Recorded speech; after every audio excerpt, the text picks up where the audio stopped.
Hey, hey, hey, beautiful people. How are y'all today? Or should I say, how are y'all tonight? All right, so we're going to pull a release card first, and then we will be reading another insert from my book, Her Voice Beyond the Grave, A Sister's Cry to Sound the Silence. This is a book that I wrote in 2019. I think it was published. Did Yeah, it was copyrighted in 2019, but I released it because I got through with it like at the end of the year. So I released it in 2020 in March, and during the pandemic, and it did so good. So a lot of books online. Basically had a virtual book signing, and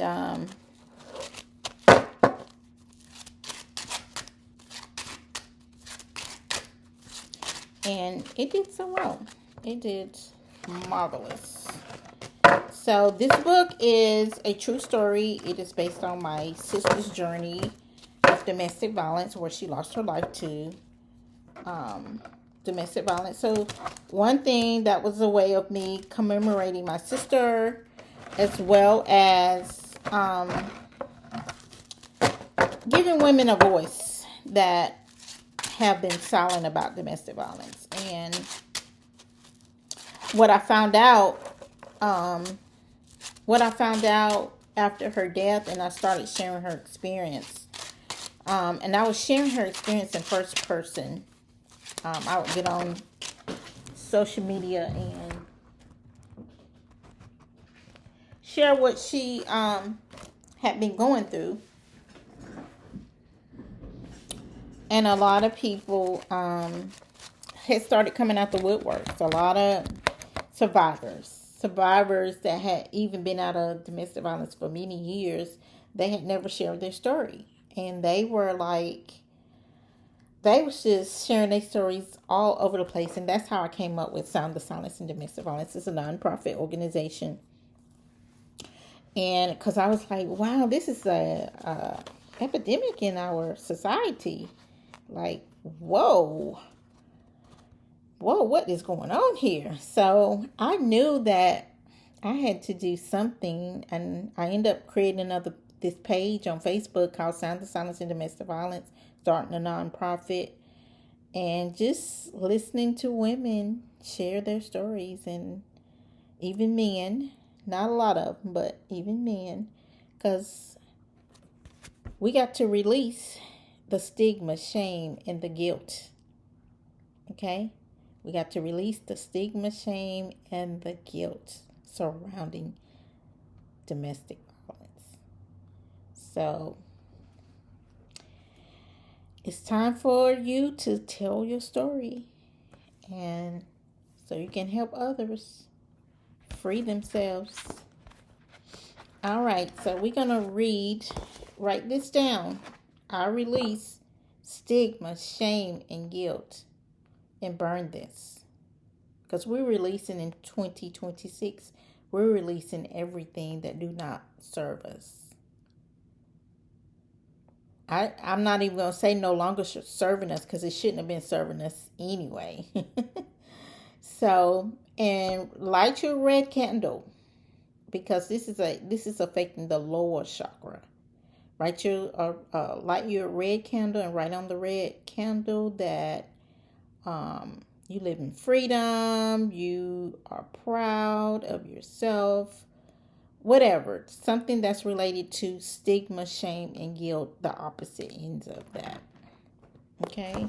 Usually I have said this before, usually when you are in a domestic violence situation, a lot of times your chakras are blocked. And why is that? Because something from your childhood, you have unhealed childhood traumas. Something that someone done to you that had affected you that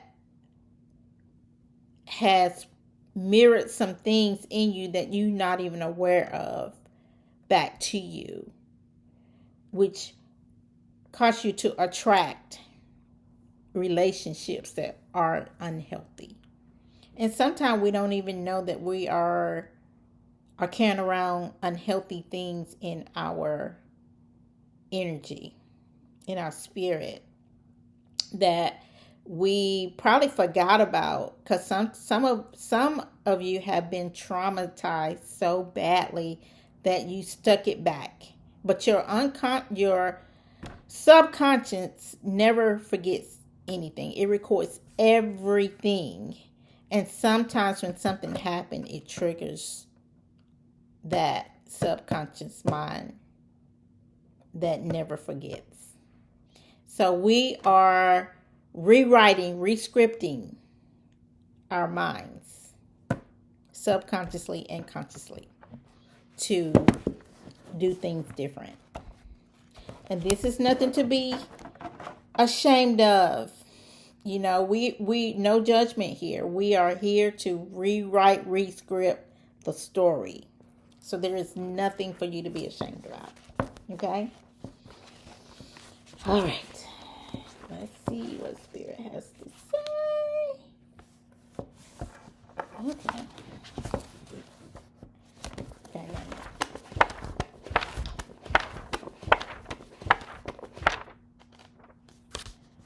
Okay. All right. So we're going to read chapter 2, The Lost Journey to Becoming. Okay. I am enough. I am more than enough. And I am worth it. That is a quote from Sound the Silence in Domestic Violence, Cassandra Bethea Shine.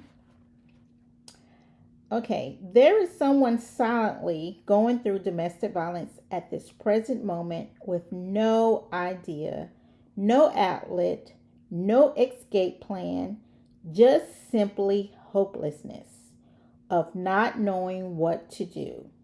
Living their life in a state of fear daily, too afraid to make decisions to change the trajectory of their own life for the better.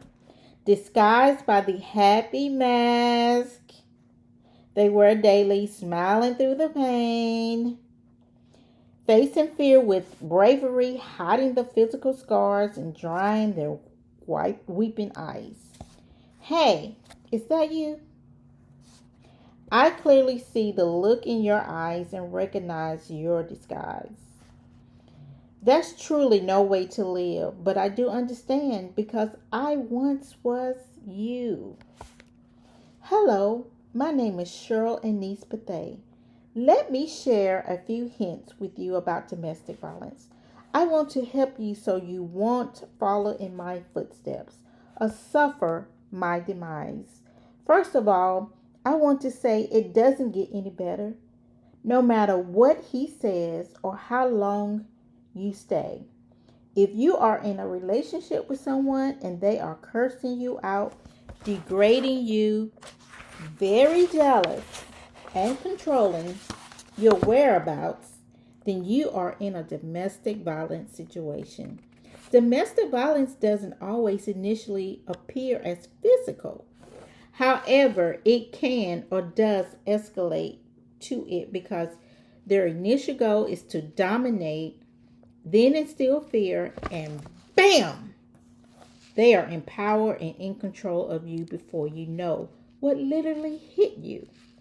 This is just the beginning of the roller coaster journey of physical abuse, and trust me, this is one roller coaster you don't want to ride or continue to ride.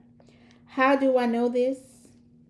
Through first-hand experience, simply because initially I ignored some of those early warning signs to leave the relationship before he took control over my mind, my spirit. It's just one of the many reasons I am no longer here. When you have the opportunity to get out, I am screaming, get out. Do you hear me? You cannot win, you will lose. You cannot fix no one but you. Love yourself first because you are beautiful and well worth it. If only I knew that, things surely would have turned out differently for me. I promise you that. You know how you have those lessons and moments of regret, and if you could do it all over again, you would? Well, my situation is permanent now. There is no do-overs for me. Therefore, I am more than happy to assist you to be a guiding angel to your freedom to choose life over death by choosing you. Moments of reflection. There will be a time when you will become sick and tired of living daily in fear and unpredictability. If you're not already there, no matter how many people tell you to leave or how quiet you become about your domestic violence situation, eventually only you can make that decision to leave. No one else can. So please never give anyone the power or the control to make that decision for you permanently. Exiting life itself as if you gave them the authority to consent, signing your death warrant unknowingly. I encourage you to grab hold to hope with your God-given intuition, knowing you possess the power within yourself and the strength to make a choice to leave. At this present moment in time, maybe your mind is cloudy and your vision is blinded. But allow me to encourage you to never give up on you. Never. Don't underestimate the possibilities of transitioning into a life without abuse. The powerful thoughts of I can, I will, and I must live allows you to choose life over death, becoming a survivor on your own terms. Ooh, that was pretty deep. I hope this is helping somebody. Affirmation. I am in control of my life and thoughts and the direction I choose. I'm going to say it again. Affirmation. I am in control of my life and thoughts and the direction that I choose. Domestic violence awareness. Domestic violence can result in physical injury, psychological trauma, and even death. National Coalition Against Domestic Violence. Okay, we have 2 questions to ponder. Are you living in fear, being threatened by your partner daily? Do you believe you have no power to make decisions to change the direction of your life? These are the questions in the book. Write those down. I'm gonna put them in the post. And these are questions that you can answer on your own in the book. All right, so please take heed as I share my sister's journey of domestic violence. This is a really good book. You can get this book off Amazon or my Etsy shop. It's hooked to my YouTube. But this is a really good book. It's a really good book. And these are channeled messages from the grave, my sister's voice. And a lot of people said it sounded like Cheryl was speaking to them. So I was told by the Most High, my spiritual team, to go on a fast before I wrote this book. And I did. I went on a fast with nothing but water for 21 days. Whew, that was a challenge. 21 days. But when I tell you my thoughts were flowing, they was just flowing. It took me 9 months to write this book. So this book has been a blessing to many. Cheryl's voice. Um, so, I'm just amazed at how many people have appreciated me sharing Cheryl's story and sharing her voice. And I used to run for this because domestic violence can be so heavy, but I needed to heal. And I started after this book too. This healed me a lot. This was like shadow work for me, part of my shadow work. And so now it's like I'm embracing my assignment. Because Cheryl's got a lot to say to the world. A lot of people, it's been 11 years, and a lot of people are still interested in her story, which I find amazing. But, you know, her voice is really important to the domestic violence community. So I do not take that lightly, and I am on my assignment, and I just had to accept it. I just had to accept it because trust me, I wanted to run away from it. And I actually really, before COVID, I really built her. I built Sound the Silence from behind the computer because I'm an introvert. But anyway, my name is Cassandra, but they shine, and it is through our voices and stories that we can help or inspire others to become survivors. So don't forget to sound the silence in domestic violence, because you have a story to tell and your voice is vital in this time. All right. Have a good night.